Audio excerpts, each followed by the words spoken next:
This is the CBS Evening News. Dan Rather reporting. Good evening. A couple of late reports on the Reagan economy today sent up warning flags for the incoming Bush administration. The government said that retail sales in 1988 rose at the sharpest rate in 4 years. And another report indicated you, the consumer, may be paying more for what you buy this year. Richard Schlesinger reports. Figures released today sparked a debate over whether the economy is in danger of overheating. The retail sales figures for 1988 showed consumer spending increased faster last year than any year since 1984. $1.61 trillion went into retail cash registers, up nearly 7% over the previous year. Economic growth is perhaps too strong at the present time. We're putting more and more pressure on labor and on productive capacity, and inevitably that means higher inflation in 1989. Some private sector economists like Jones fear inflation will rise quickly because the Producer Price Index, also released today, shows wholesale prices increased 4% last year. When wholesale prices rise, that means consumers eventually pay more for goods, and inflation goes up. There is a little bit of evidence that inflation might be picking up slightly, but I would emphasize only slightly. Wholesale prices rose across the board in December. Tobacco, women's clothes, household appliances, and cars, among other products, all up. Some economists believe the wholesale price figures released today could mean inflation this year will run at more than 7%, up from the current level of around 5%. And it's likely to lead in the future, in 1989, to tighter credit and higher interest rates. Well, despite the debate over how quickly the economy is heating up, all signs are that the government will eventually push for higher interest rates. Nobody doubts the economy is strong. The question is, how much of a good thing is too much of a good thing? Dan? Thank you, Richard. There's also a growing battle over how much of a good thing is the new expanded Medicare coverage for millions of older Americans. So-called catastrophic health insurance coverage costing billions of dollars took effect the first of the year. CBS News business correspondent Ray Brady reports tonight that some older Americans are now balking at having to help pay for their new coverage and are lobbying hard against it. The Boston Tea Party seems nothing compared to what will show coming. Pay no attention. Let's go, Schlesinger.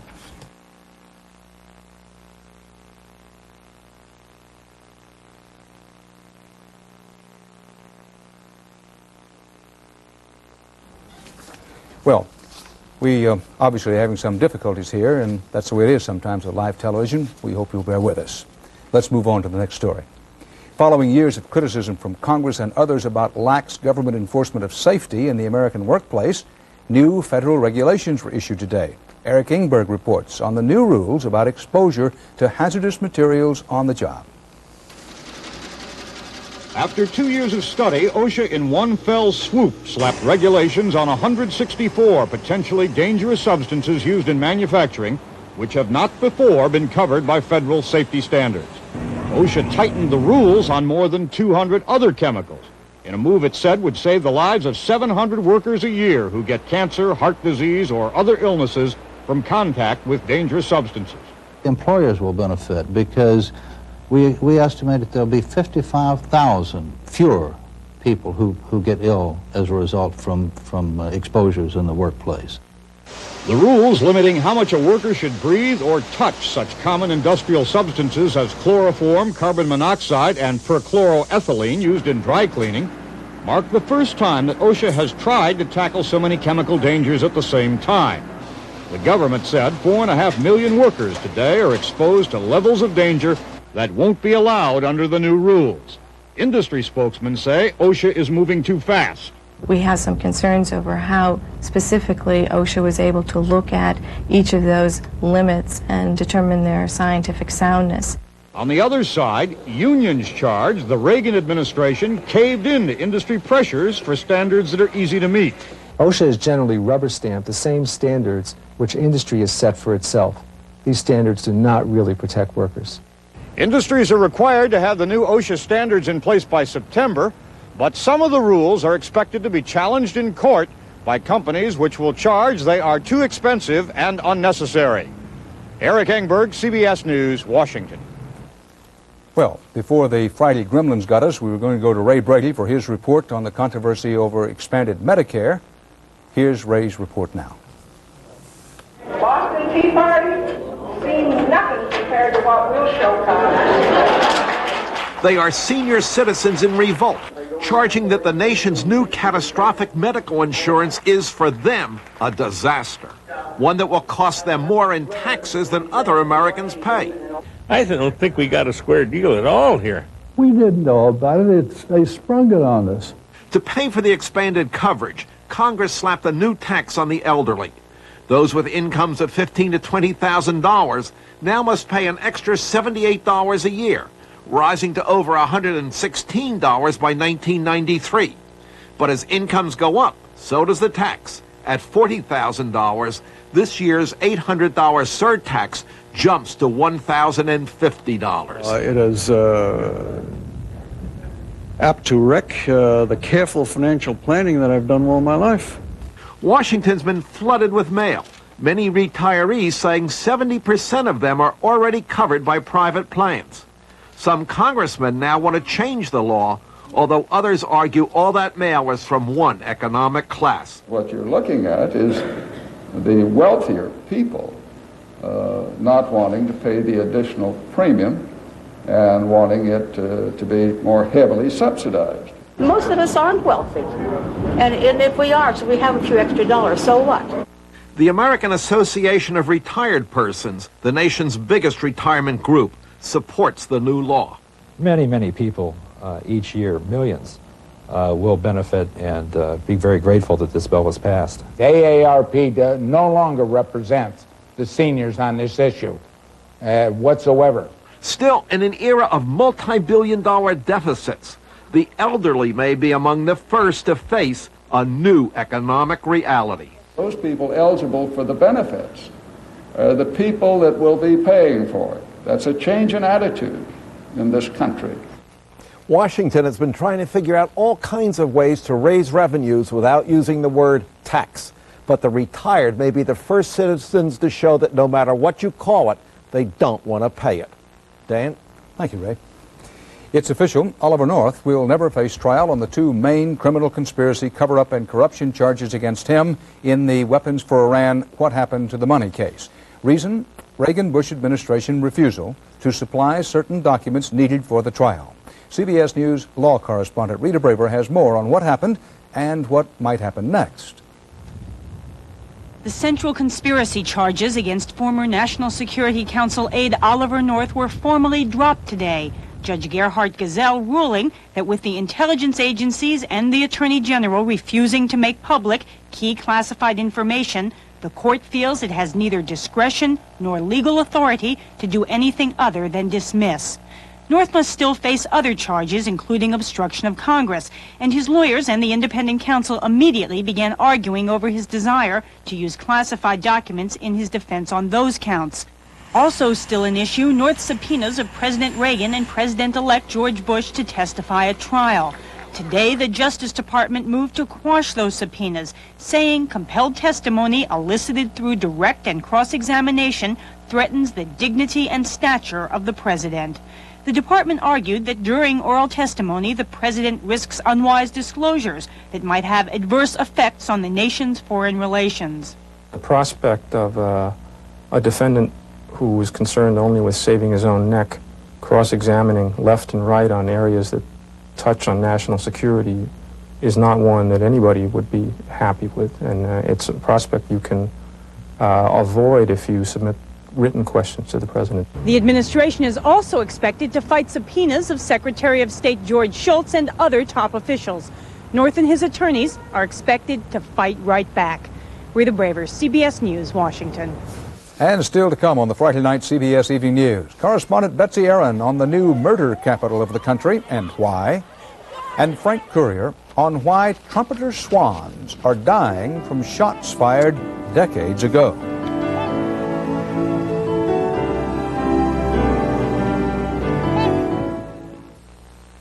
The Range Rover, the Subaru Justy.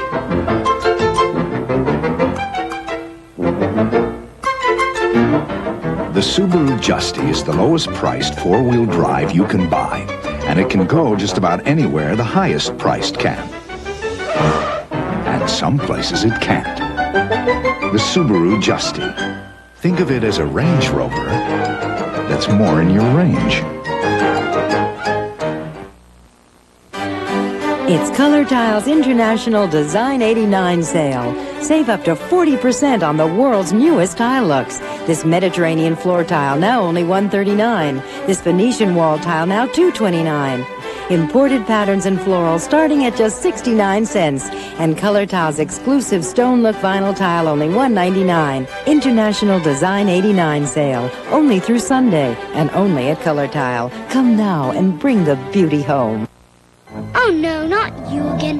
Mom, coming! New Sanaflush Thick Liquid Bowl Cleaner sprays up to disinfect hard-to-reach places. It's thicker to cling longer, clean stains harder than ever. Sanaflush takes the beast out of your bowl. You've always trusted Woolite to care for your sweaters. Wouldn't you love to get that same Woolite care for your rugs and for your chairs? Well, try Woolite Deep Cleaning Rug Cleaner and Woolite Upholstery Cleaner. Trust Woolite Care for rugs and chairs. Libya returned a body to the United States today, believed to be that of U.S. Navy Captain Paul Lawrence. The coffin was flown from Tripoli to Rome, where the Vatican was acting as intermediary. Lawrence was one of two Americans lost in the 1986 bombing raid on Tripoli. Until today, Libya had said nothing about the fate of the two Libyan pilots shot down by U.S. fighters last week. But today, the Libyan ambassador to the UN told CBS News that both Libyan pilots have died. President-elect Bush today gave strong backing and defense to West German Chancellor Helmut Kohl, who has been backing down and pedaling away from his earlier denials about German involvement with the Libyan chemical plant. Bush said he knows Kohl is, and I quote now, in the forefront in opposing the spread of chemical weapons. In West Germany, a prosecutor has opened a new investigation of the firm suspected of helping Libya's poison gas project. Tom Fenton has that. The West German government has begun legal action against a company accused by the United States of helping Libya build a chemical weapons plant. Last week, a German government investigator announced there was no case against Imhausen Chemie. The company's president denied doing business with Libya. He said he did not even know where Libya was. The affair has become a major embarrassment for Chancellor Helmut Kohl. After telling the U.S. government to provide some evidence or get off his back, he now admits West German companies may be involved. Kohl previously insisted he knew nothing about German involvement until President Reagan urged him to look into it in mid-November. But that produced no action. The U.S. believes companies in a number of European countries, including this firm in France, have provided equipment for the Libyan plant. The Europeans now seem to be coming around to the American point of view.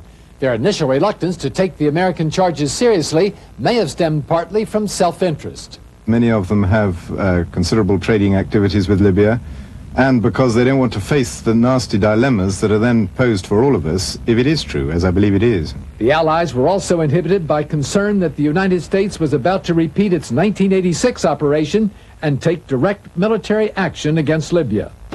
Now that it appears that America is not going to attack Libya, it's much easier for the British and others to come out clearly with the new evidence and say they condemn what the Libyans are doing.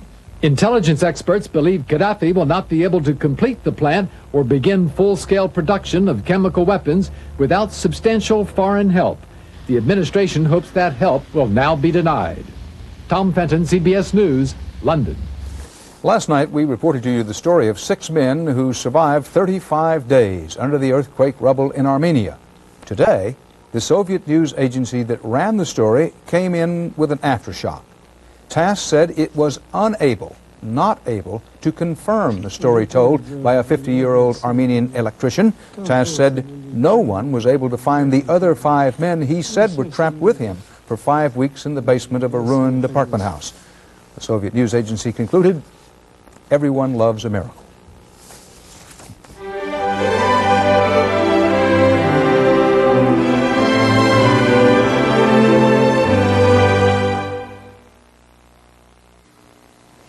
Wow. What you eating, babe? Nothing, honey.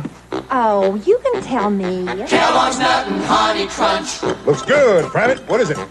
Nothing, honey. Kellogg's Nut and Honey Crunch. When you've got the special taste of nuts and honey all wrapped up in a hearty crunch, what more can you say? Here's what. New Nut and Honey Crunch Biscuits. Crunchy biscuits of wholesome shredded wheat with that special nut and honey taste inside.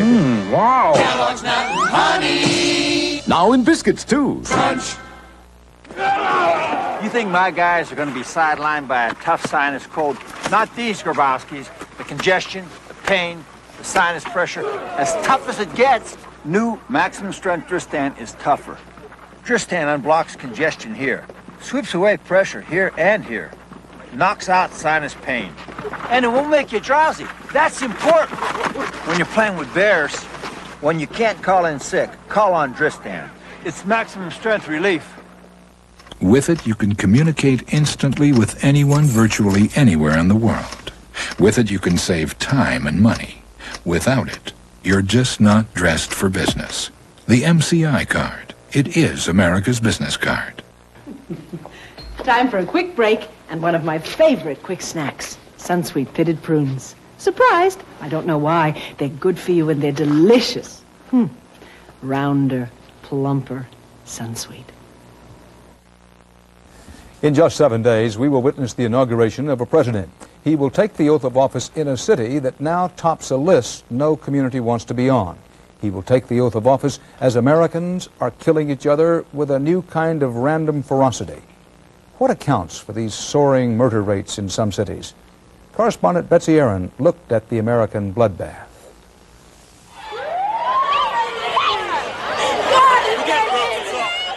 I've never seen the streets of Washington, D.C. more unsafe than they are now. 373 homicides last year, up 65.7% over 1987. You stand a better chance of being killed in Washington than anywhere else in the country. The nation's capital, now the murder capital. But murder is a national problem, up an average 11% across the country. This time, an unknown assailant or assailants. The officer was down and holding his hand up. Bullets don't have names on there when you're shooting at random. Although Detroit, which was number 1 in 1987, dropped slightly, homicide rates went up in half of the nation's cities. Dallas and New York set new records for numbers of murders. The streets are very dangerous in those areas where drugs are openly sold, because drugs and killing are hand in glove. For the drug abuser, he's willing to kill to get the drug if necessary. And for the drug trader, the profits are so high for him that he's ready to kill to make the sales. And in the new culture of drugs and street crime, murder is done to enhance the reputation of the killer. In this undercover tape shot by the district attorney's office in New York, 2 killers are bragging about their exploits in order to get themselves hired by an undercover cop. Grabbed him by the neck and tried to slice his throat. The blade. But the nigga was like this, struggling like this, right? And then I came up, tried to stick him in his chest. Boom! Stick him by the heart. Boom, boom, boom. They are young, violent. I think you can sense from the tape that they are amoral and they have no compunction about killing. Frustration over ways to end the violence is growing fast, if not faster, than the crime rate. If we keep handling homicide the way we handle it now, it means that we'll have twice as much crime by the year 2000, and that means we'll spend twice as much money on it. In Chicago, they're working on a solution. Last year, the police seized 14,000 handguns, and the number of murders, 658, was down slightly. We embarked upon a goal of trying to disarm the criminal element in the streets, and that is the confiscation of firearms, because anytime you disarm people, you lessen the chances and opportunities for them to commit a homicide. Lessen, but far from eliminate, the large numbers of murders since the invasion of crack, cheap cocaine. That's what Washington officials blame for their big hike in the number of murders last year.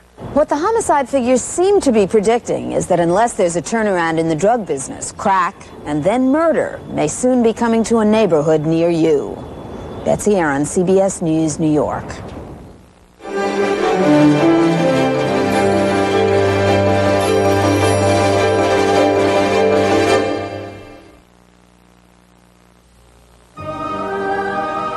As the company that gave the world the first full line of four-wheel drive cars, Subaru's performance on hills is well known. What may not be so well known is that of all the Subarus registered since 1978, an astonishing 92% are still on the road, which could mean a Subaru will still be good on a hill when other cars are over it.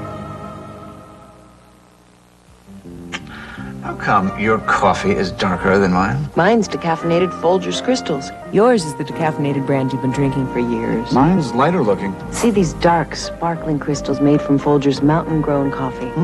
It smells really rich. Alice, looks and aroma are one thing, but how does it taste? Have a sip. Mountain grown. Alice, you're right, as usual. Now I know why I married you. You're so sensible. Decaffeinated Folgers Crystals. So dark and rich. Shouldn't you switch? Are you getting something extra in your high-fiber cereal, like sodium and added sugar? Fiber One is low in sodium and has no added sugar. So get more of the fiber your body needs and less of the stuff it doesn't. Get Fiber One. The truth is, heart specialists concerned about aspirin irritation recommend Ecotrin over Bayer to help prevent second heart attack. Consult your doctor about the only brand of aspirin that's safety coated to protect your stomach. That's Ecotrin, and that's the truth. CBS News National Affairs correspondent Leslie Stahl got the first post-election sit-down interview today with Vice President-elect J. Danforth Dan Quayle. Leslie Stahl asked him about former Vice President Walter Mondale's assessment. Mondale saying that, in his opinion, George Bush now seems to be putting Dan Quayle at a distance and that Quayle has to move quickly to change his image to avoid, in Mondale's words, going down in history as a national laughingstock. I think that there was certainly a timeout that we need to take after the campaign. I was not about to rush out and say, let's change things. Now that the campaign is over, let's talk about the new Dan Quayle that everybody wants to talk about.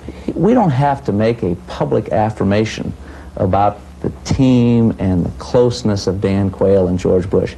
The people will see that in due time, if they don't already see that right now.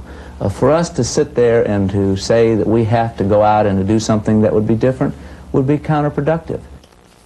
President-elect George Bush went off fishing in Florida today. Some of what he caught was questions from reporters. CBS News correspondent Mark Phillips was among those asking them.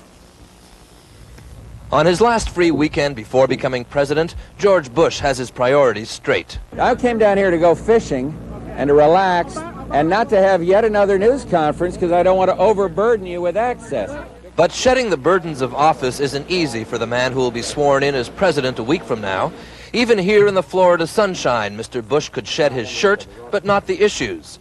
He talked about Nicaraguan refugees, about chemical weapons, and even before he arrived here, about how some have criticized his cabinet for not having quite the new look he had promised. If that's the charge, you've picked experienced people. To that charge, I plead guilty. Yet fishing for the wily bonefish, as he called it, is what Mr. Bush's weekend is supposed to be about. Fishing with his buddies like Senator Alan Simpson, and with his longtime guide, George Hummel. He gets excited when he catches it. George Bush hasn't had too much to get excited about in the 3 fishing trips he's taken since being elected president, at least not while the cameras have been rolling. In Maine, on an earlier trip to Florida, and in Alabama, the only thing Mr. Bush was seen to hook was a tree branch. Still, this sportsman president-elect has been known to catch fish off camera, although he says that's not what counts. This is a part of my work experience because it's here that I will get new ideas and get creative, clearing the mind of the underbrush. Mr. Bush says he plans to go fishing often in his presidency to show that he's an environmentalist. His staff says he caught a 13-pounder today. If you don't get any fish, it's my fault. But his guide says when the president-elect does hook something, he generally lets it go. Mark Phillips, CBS News, Isla Mirada, Florida.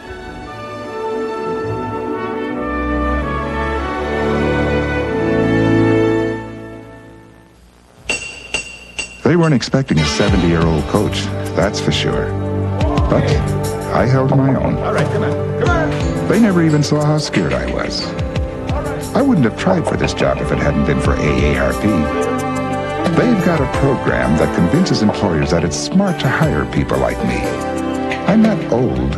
People are people. Some of us have just had a little more practice. That's all. AARP, making a difference. I don't know. What's missing in these new special request soups from Campbell's? I don't know.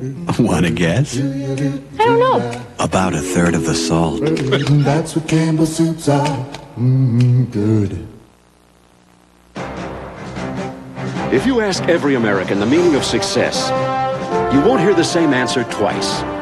Whatever your idea of succeeding, Citicorp and Citibank can help. With Citibank MasterCard and Visa cards, Citicorp Savings, Diners Club, and Citicorp Mortgage. We also serve millions of customers in every major marketplace worldwide. Citicorp, because Americans want to succeed, not just survive. Reach past Kellogg's and Post for the best tasting raisin brand, Raisin Nut Brand. It's got juicy raisins rolled in crushed almonds. Reach for the stripes, come on, reach for the stripes and get the best taste, Raisin Nut Brand. When we last looked at the magnificent birds called trumpeter swans, it seemed like a success story. That was a couple of years ago. Suddenly, that success is no longer assured. Frank Courier has the Big Bird Watch. The snow-white trumpeter swan, rare and majestic, largest of all waterfowl in North America, is in trouble again. Nearly hunted to extinction for its feathers a century ago, the trumpeter was on a comeback in its native Minnesota, thriving. Today, it is dying. 25 years ago, it was DDT affecting eagles, ospreys, and peregrines. Now we have lead in marshes affecting various water birds. Cause of death, lead poisoning. The toll, 17. Another 27 trumpeters are being treated today at the University of Minnesota. All have swallowed lead shotgun pellets. The lead shot was nibbled from lake bottoms, reachable to the long-necked swans for the first time because drought last summer dropped water levels 2 feet. Quite a number of the birds that we're currently treating are breeding age birds, so that's real significant. That's like losing the colonels and the generals out of your armed forces. Bird specialists are trying to save the swans. They are x-rayed and injected with drugs to counteract the poison till the pellets can be suctioned through a makeshift 3-foot plastic hose inserted deep down the throat. You can see this bright white spot is the lead pellet. There's one here and a bunch more here in the stomach. The same principles would apply to a swan that would apply to a human, only it's a little bit longer and a little bit bigger esophagus. In Minnesota, waterfowl hunters have been using steel shot instead of lead for the past 2 years, but the lead pellets swallowed by the swans had been on the lake bottom 2 decades. The poisonings are a setback to wildlife workers who have spent 3 years building a model trumpeter restoration program. The problem that we have of lead poisoning and our potential contamination of our wetlands is a problem that may be with us well into the next century and beyond. The first pair of birds treated and released this morning to the wild will be safe, experts say, only as long as the lakes stay frozen. A spring thaw too small, they worry, might keep water levels shallow and threaten, like a swan song, the trumpeters' comeback to Minnesota. Frank Courier, CBS News, Chicago. And that's the CBS Evening News. Dan Rather. Bob Schieffer will be here tomorrow, and I'll see you Monday. Good night.